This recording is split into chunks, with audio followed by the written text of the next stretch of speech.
Hi, everyone. Welcome back to Bufnagle the podcast, where we explore entertaining and enlightening discussions of the adventure of life and all things good. From science and technology to history and philosophy to leadership and success. We hope to give you a better understanding of the world and skills for everyone to pursue their own adventure.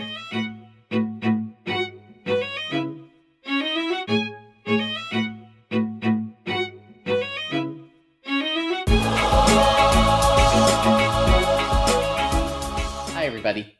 Welcome back to Bufnagle the podcast, where we talk about all things good, the pursuit of the adventure of life. I'm Zach, and we got a fantastic adventure story and everything else in between that we're going to be covering today. So I'm happy to be here. I'm happy to do it. However, I can't do this alone. So as always, I'm joined by Rafe. Rafe, how you doing? Zach, I am phenomenal. It is, as they say, a great day to be doing a podcast with you. Thank you to all your listeners, all my listeners, all of our listeners out there. Hey, we couldn't do it without you. We are everywhere out on the internet, Zach. We are on Bufnagle, bufnagle.com. Send us a note. Tell us what you think. We're on Twitter and Instagram and all sorts of other places like that. Zach, we are so many places. You know what happened the other day? I was talking to your niece, and she's a little baby, and we were playing with blocks, and I looked over, and you know what she'd written with her blocks? Bufnagle. I was like, what should we do? And she said, listen to the Buff. Right? And so that's a true story, Zach. If you are new to our podcast, welcome. Thanks for coming. Which one of my nieces was that is the better question. That was Agnes. She's right here nearby, so I saw her, and that's what happened. She's a bright little 7-month-old, that's for sure. Hey, tell your friends to listen, and you will get a free episode. Remember to subscribe. It doesn't cost you anything. It helps us. And even more, you leave us a 5-star review on one of those 5-star review machines, and I get pudding, and Zach gets a bunch of brownies. Brownies, you're right. There you go. All right, yeah. So before previous episodes, we have mentioned a topic that we're like, hey, we're going to do this eventually. We're actually going to do something eventually, and eventually is today. And today we are exploring the concept, the idea, and the phenomenon that is time travel, specifically time travel as it relates to science fiction. And in a way, it is the base of science fiction as a whole. It is a remarkable thing. I remember being a little kid thinking about time. I mean, everybody thinks about time travel now. And I remember one of the first things I ever saw with time travel in 7th grade. I read, Zach, I didn't read George. I didn't read Jules Verne's Time Machine, but I read a comic book version of Jules Verne. That's hard to say. Jules Verne's Time Machine. And I was hooked. The idea of thinking about moving forward and backward in time is something that has been, I think we all think about it in terms of a science fiction thing, but it is, I started making a list of things I've seen with regard to time travel. It's huge. It's a huge list. Yeah, it is. It's science fiction in its own way. It makes science fiction so unique and special and fun. And, your childhood and then your later adolescence years, late adolescence, early adolescence. You're still in early adolescence. That's exactly right. What came out was the Back to the Future movies and the Terminator movies, which were both like the first big things, put a block on this is time travel, and they made a mark, and they made it this thing that everyone's kind of been chasing since then in the pop culture space and in even the writing space as well. Yeah, those movies were... I got to tell you about Back to the Future, Zach. So Star Wars came out in 1977. I was in 7th grade, and that was phenomenal. Certainly, we can talk about it now. What was the best Star Wars movie? The worst? It's like there's 7 million Star Wars movies now. The first one that came out changed the game changer, as they say, just with special effects and stuff.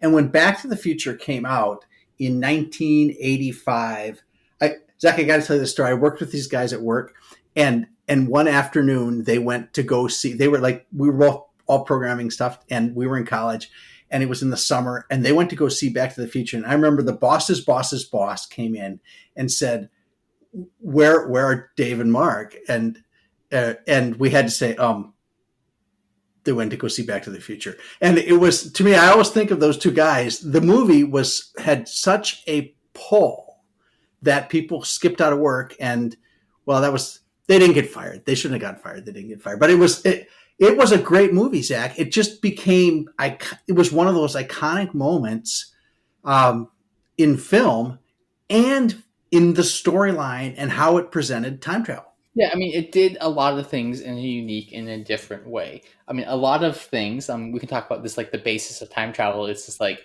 I'm currently in 2022. I hop in a box and I end up in 2025, or I end up in 1913, or whatever it may be, and I'm in the same geographical space, but I'm in a different linear time space, and then therefore you then do things and you act on that, and you maybe you know about the future or you don't know about the future, and you're able to understand those things. Back to the Future 2 did that, and the fact that they went to the future, not back to the future. They went to the future. They went to, I believe it was 2016, if I'm not mistaken. They went to very recently.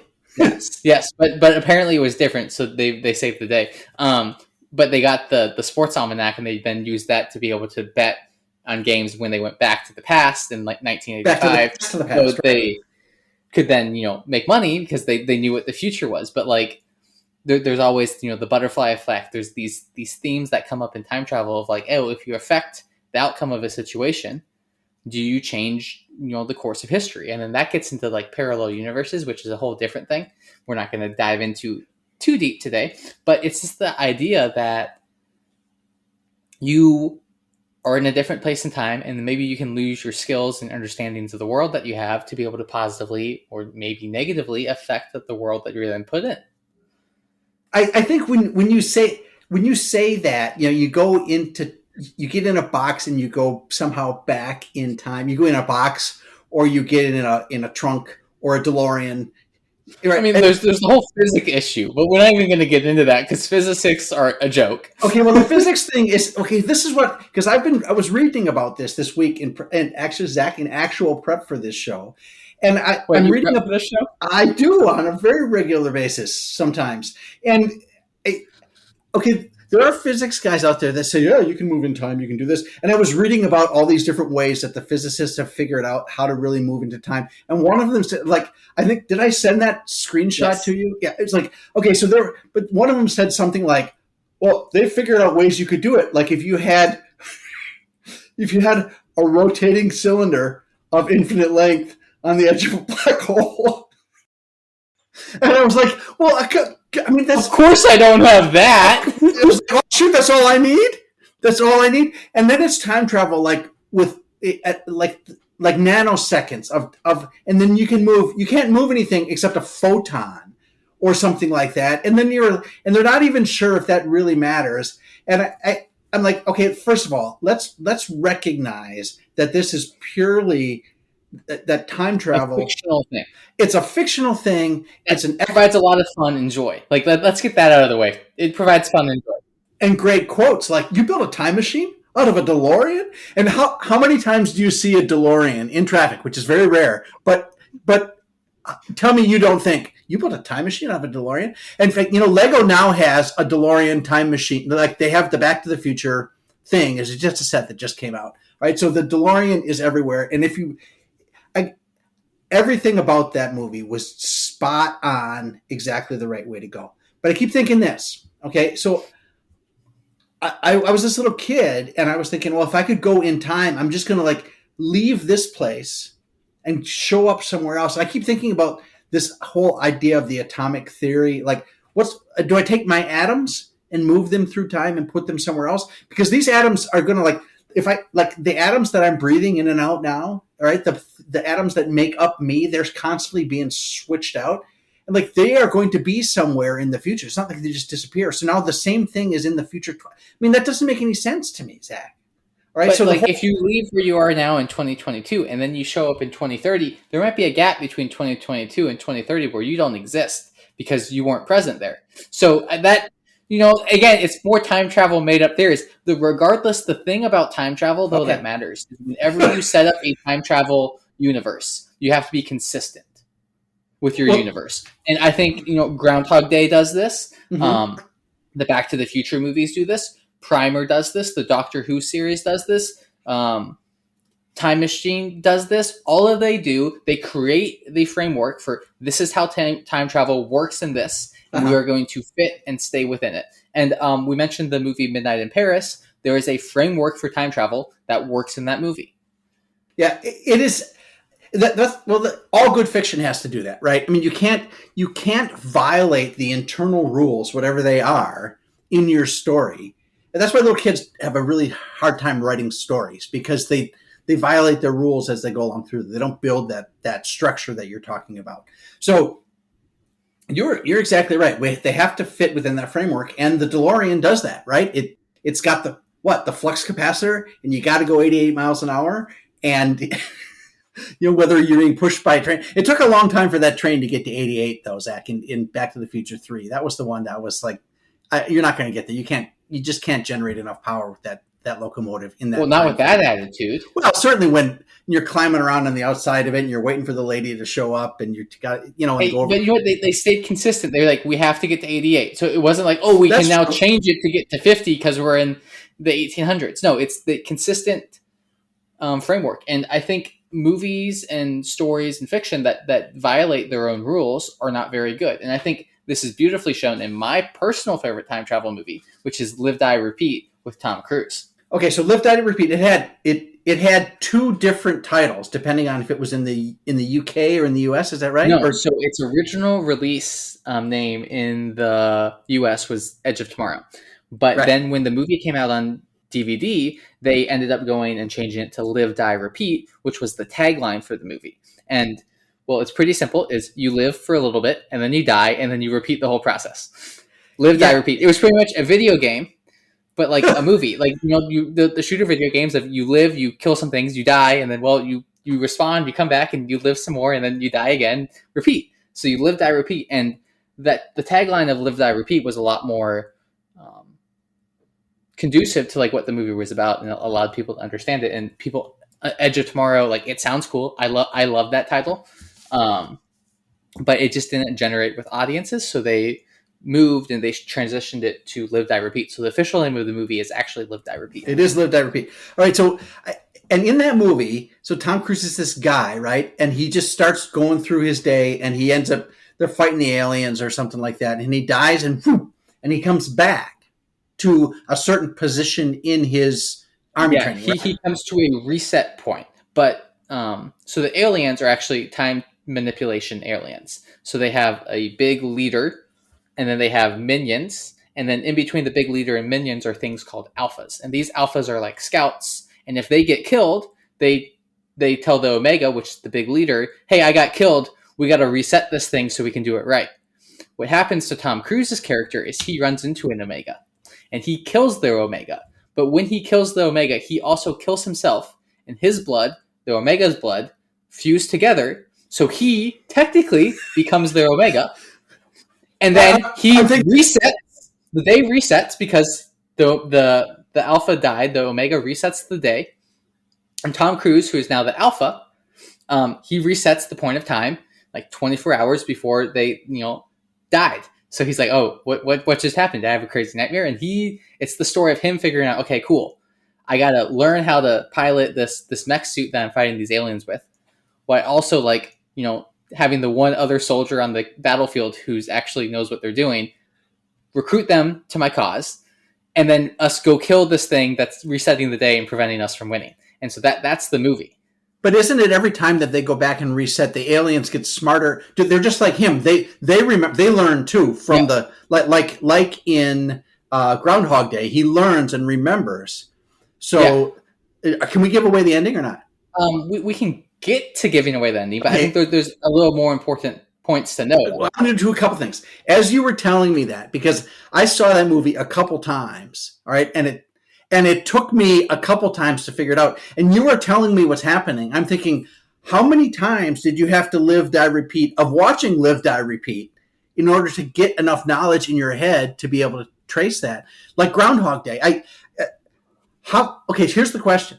How many times does Tom Cruise go through the Live, Die, Repeat thing in the movie? And then the other thing is in Groundhog Day, how many times does Bill Murray get reset? I mean, he learns to be a great piano guy. In the movie Live, Die, Repeat, I think it's at least 50 times, if not more. And it's probably closer to like 100, 200, 300.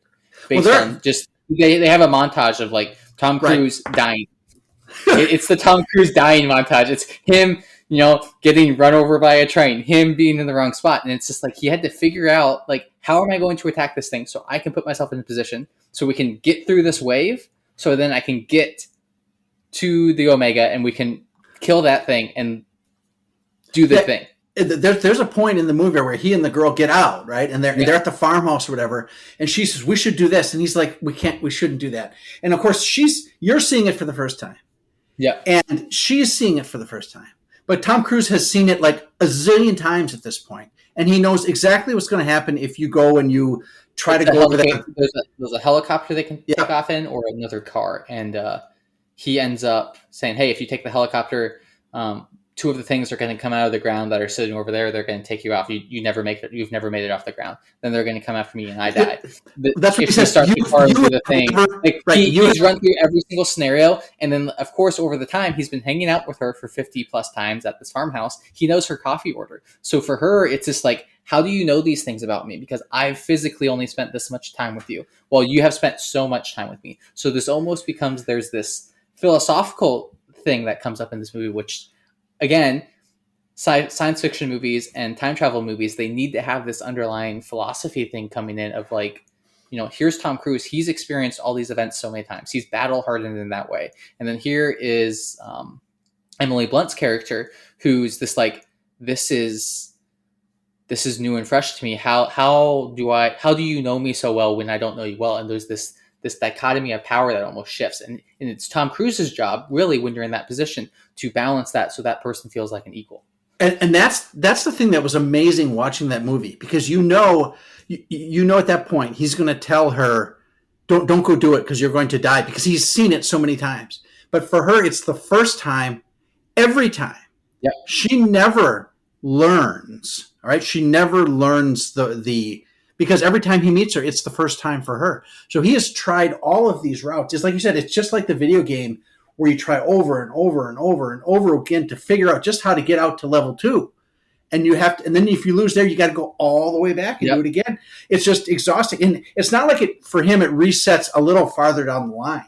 It always goes back to the beginning. And there's a number of them where he meets his end really early in the resequence, and there's some comedy in that. But for Bill Murray in Groundhog Day and for Tom Cruise in Live, Die, Repeat, you see that disparity of knowledge that has arisen there, and I don't know. I really started aching for Bill Murray in Groundhog Day, thinking about how many times he had to do that just to learn to play the piano for the piano scene, right? And how many times when he robs the bank, he knows the movements of the tellers or whoever they are, and then like the lady drops her flowers and he's able to take the bags, but it's just for one day because the day resets at midnight.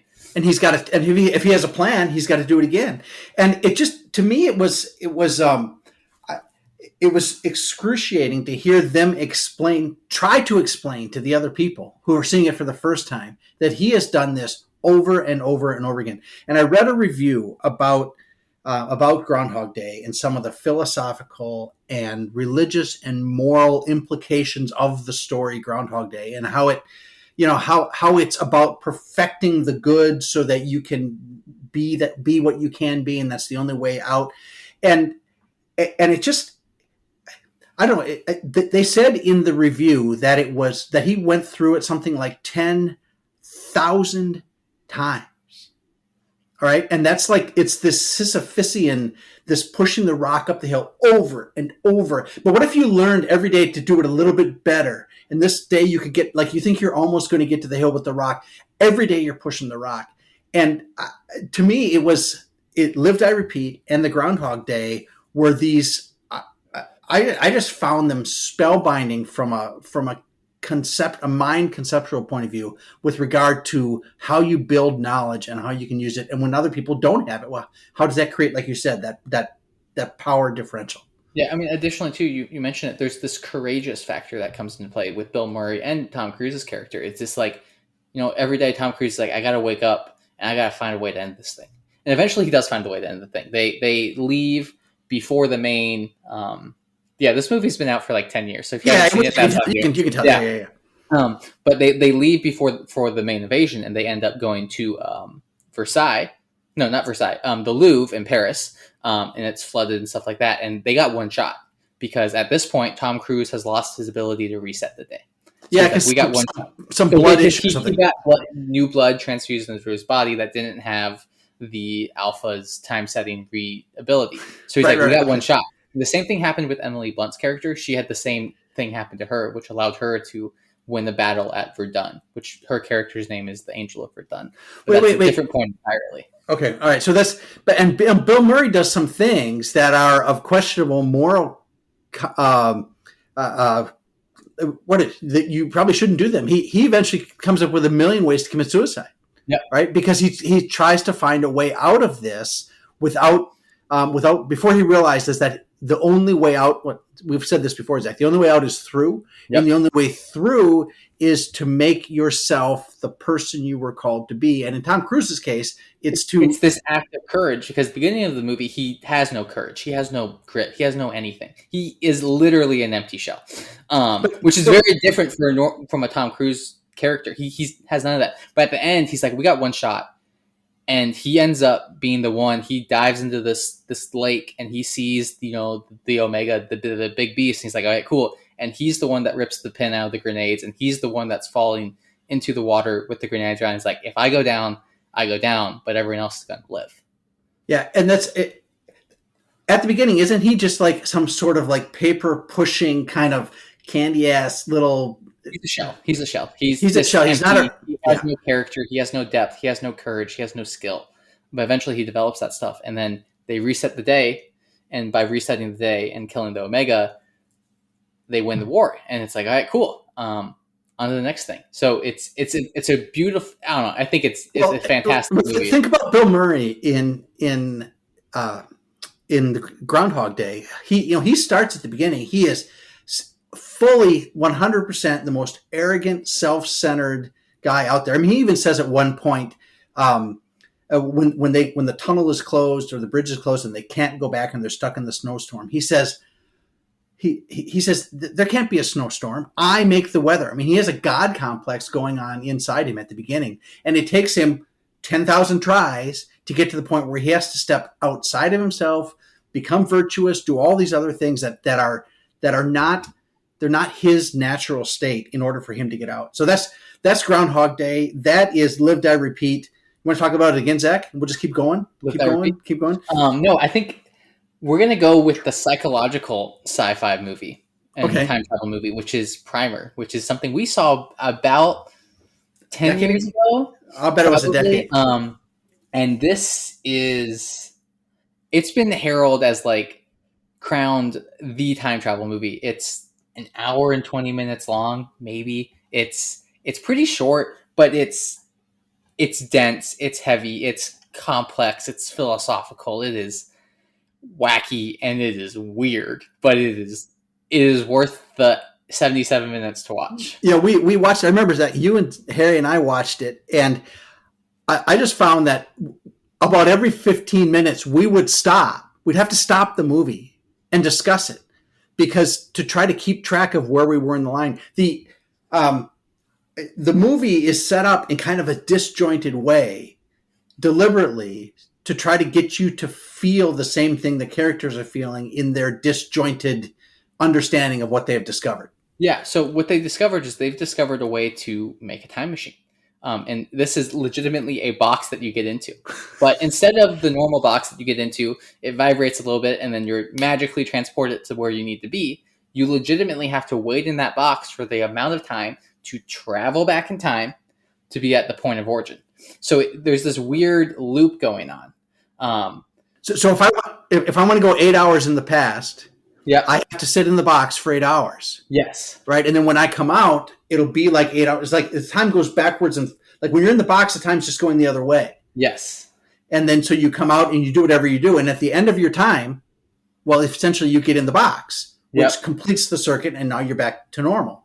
But like any good time travel movie, they decide immediately to start using it for money. Right. Yes. And then they manipulate the stock market. So this movie came out in 2004. So So it was a lot more like paper stock market trading, call your broker type things before we had the e-trades and the little babies telling us how to make good decisions with our financial investments.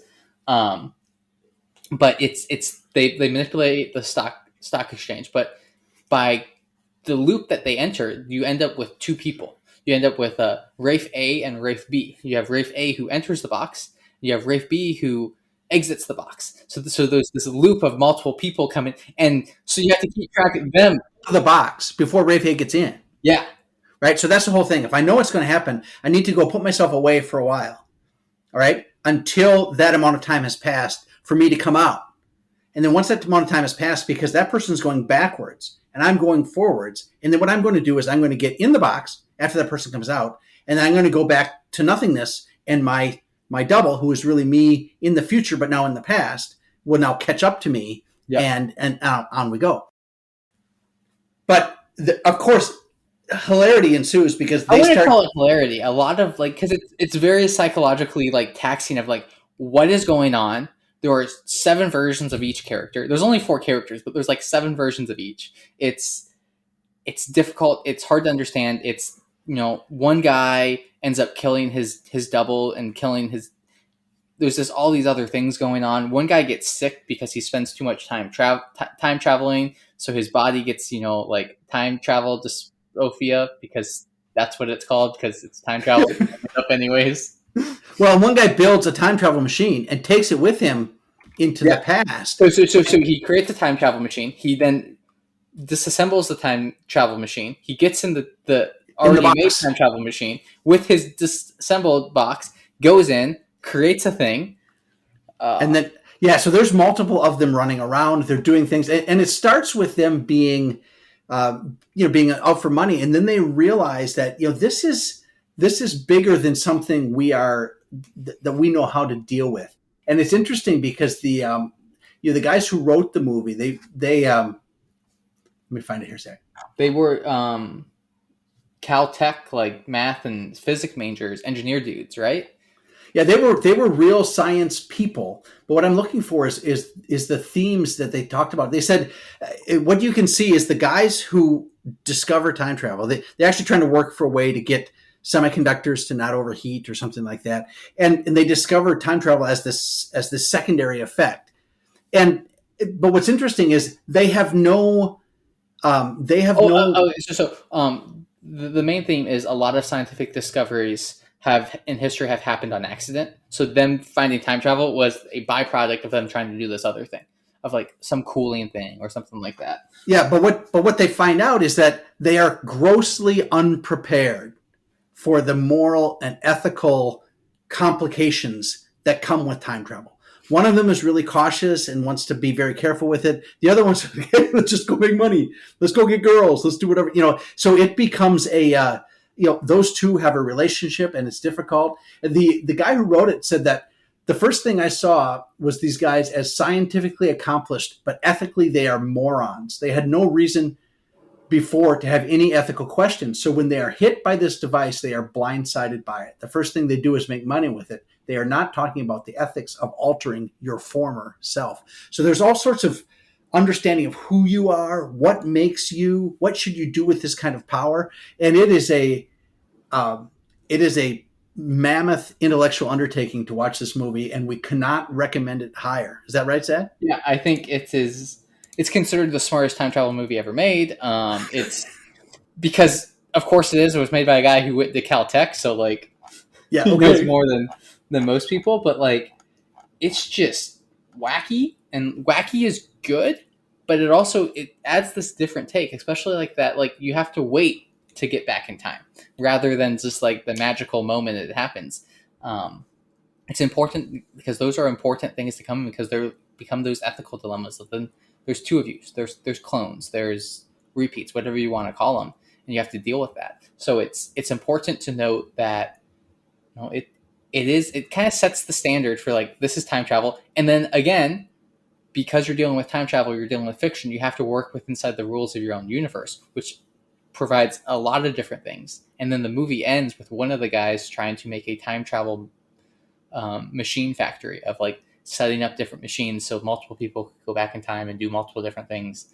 and that's kind of how it ends. Yeah, he's got a big warehouse. They're making Yep. warehouse-sized machines so they can take stuff with them into the past. Is really where you take it. So, and I believe the most simple part of it is that there only ends up being like 8 or 9 timelines that get split from this, and because there are 8 or 9 timelines, that technically means there are 8 or 9 different universes, which plays into the idea of parallel universes and time travel.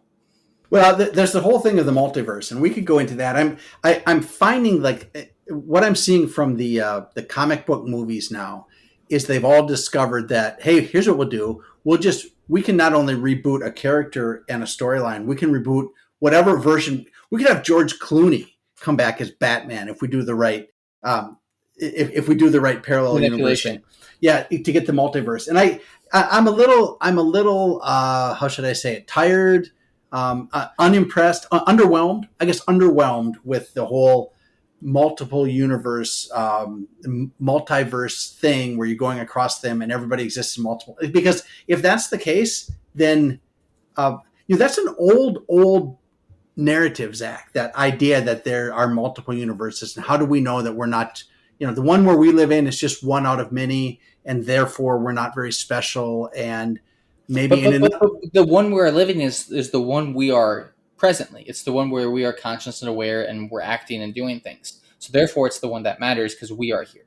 Right, and there is, and there is the argument made that I could make X decision, then maybe Y happens in my life. Okay, cool, whatever. You are right now here in the moment, so act on that moment. Right. Well, and that's a thing about time travel. I'm guessing that is a takeaway from this. All right. We mentioned this in episode 69 when we talked about Midnight in Paris with Gil, and he learns, I got to live in my now. And I think that's probably the time travel lesson is your time is you have been assigned now. So do your thing. And if you get the opportunity to somehow end up in 2030 in the blink of an eye, make the most of that. Well, I'll tell you, as an old man now, Zach, I never thought I would move from 1975 to 2022 as fast as I have moved. And I'm sure you're starting to see that, I think, as you get a little older, how fast. It was a decade ago you graduated high school. Yeah, I know. We're apparently doing a 10-year reunion. I will be there. Well, that's okay. It's, wait for 20. Wait for 20. 20 should be a good one. So, okay, and then the other time travel movie that is, like you mentioned this right at the beginning, we were talking about Back to the Future. That time travel story is the Terminator story, where, let me see if I get this right, Zach. Where we have to get to the chopper. No, that's Arnold Schwarzenegger in a different movie. But yeah, so in the Terminator movie, they are in a dystopian universe, a dystopian world that is run by the machines. And there's a guy who's going to take down the machines. He is Connor. What's his name? John Connor. John Connor's. So instead of trying to kill John Connor before he does this, they go back in time before John Connor, and they're out to kill his mother. Okay, and this is an interesting take on the idea of the importance of women in society and in culture, right? The machines, the dystopian rulers of the future are out to destroy the woman that will produce salvation, right? And to me, there's this, I'm thinking about this idea of the snake in the garden and the Eve character and corrupt Eve so that you can start the path the other way, right? So to me, there's a tie-in there, and there's always a tie-in, Zach, in these dystopian movies about taking women out of the picture, about destroying the women, right? All of them do that. They all say, "Well, look, we don't need women anymore. We're going to grow babies in little pods." Look at your the Matrix movies. People are hanging out, just everybody's built in a test tube, and that's how that works. I think a lot of these movies, and the Terminator one is one where they go directly after the source. They go to the woman to destroy the feminine, and by doing that, they look to bring down the culture. Yeah, I mean, additionally, too, it's an interesting, it's like the chicken or the leg question, or the egg question. I like the chicken or the leg question. Maybe we'll cover that one next episode. But it's the idea of, well, if we go back and kill John Connor's mother, Sarah Connor, then none of these things happen. But what ends up happening is the humans send back a guy, and then that guy ends up being John Connor's father. So it's almost just like if they didn't send a person back, the humans wouldn't have sent somebody back, which means that Sarah Connor would have never had John Connor because she would have never been impregnated by John Connor's father, who is actually from the future. Yeah, that's just, it's like, and then what would happen? And you know what happens at the end of that, Zach? If that really is the case, then that picture of Marty McFly just dissolves, right? And he's never been. Okay, so I'm wondering about this. Okay, here's my time travel thought. Okay, so I'm wondering, because these stories have become tremendously popular recently. Okay, so Jules Verne did his thing about 1900, give or take, a little bit before that. You talk about Rip Van Winkle was early 1800s. He didn't really Rip Van Winkle wasn't time travel as much as it was someone who wakes up in a world that they do not recognize. It happened to be like the world he recognized was 1780 or whatever it was, and he wakes up in 1820. It's a different world, and he has new things to experience. It is time travel in the sense that I don't know this world. I have to adapt and learn and do things because the only things I have is what I knew in 1780, and that was 40 years ago. So there is that understanding, but it's not the time travel of we think today. So the Rip Van Winkle, he was actually, it was pre-American Revolution. That was part of the thing, was that story was that story came out post-revolution. Right. Post actual, it came out 1819, which is after 1812, which is after the end of the end of the Revolutionary War. Yep. As a way of looking at the fact that there were still some friends of the crown, and this was a way of looking at their story and who they identify as in the sect. It's a different world. We do not have a king. We have a presidency. This is the world that we now live in, and you have to adapt to it. Well, for years after the end of World War, so at the end of World War II, for years, there were Japanese soldiers that were found solo on small Pacific islands that did not know the war was over. All right, look at the Battle of New Orleans, where Johnny Horton, the Battle of New Orleans. Yep. Right, that happened after the war was over, after the 1812. But here's my question. Okay, here's my question.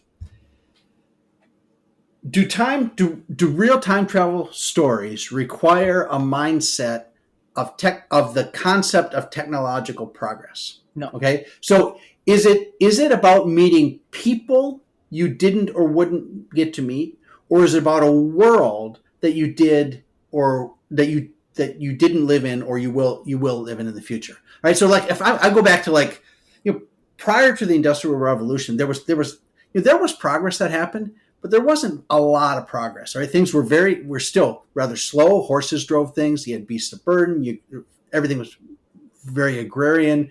There weren't lots of gigantic cities. Things moved very slowly. So if you time traveled from like 600 BC to 100 BC, would you really notice a difference? I'm wondering how much of that is about the society, or how much is it about the technology? Oh, I think it's about the individual who time travels. It's what they decide to embark on. If I time travel to 2030, well... Wait, you're going to time travel? You're going to go 8 years in the future? Okay, it's 8 years in the future. Okay, that puts me at 35. There is a... But I would be 27. So there's parts of me, there's life missed.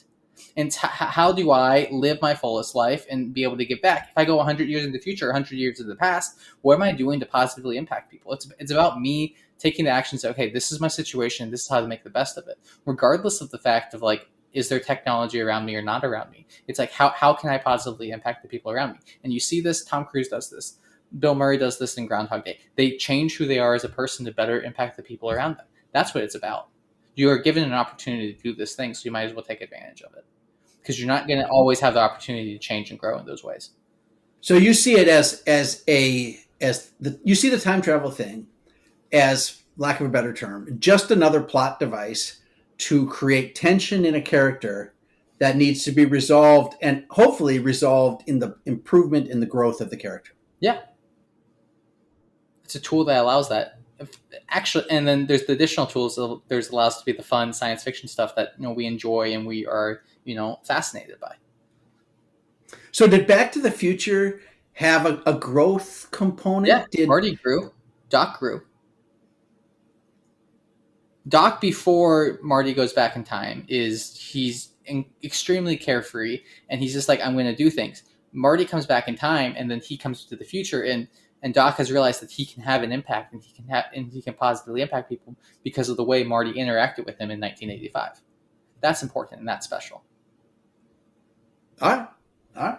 No, that's great. That's great. It's a I most of the time travel that I see is one of grossly disparate technologies that and I think you see that in one of the first time travel things, which was Mark Twain's Connecticut Yankee and King Arthur's Court, and of course the Bugs Bunny version of the same thing is there.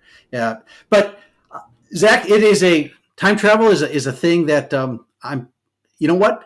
We are now 40 minutes in the future. Those of you who have been listening, you've lost 40 minutes of your life. So, Zach, that's where we are. Wow, I wouldn't say that. I think they gained 40 minutes of their life of understanding perspective and being able to grow and understand these things in a different way rather than just the enjoyment we get from watching science fiction movie. But again, I want to thank you all for listening. I want to go remind you to go seek the good, be the good, and spread the good. Enjoy the adventure of life.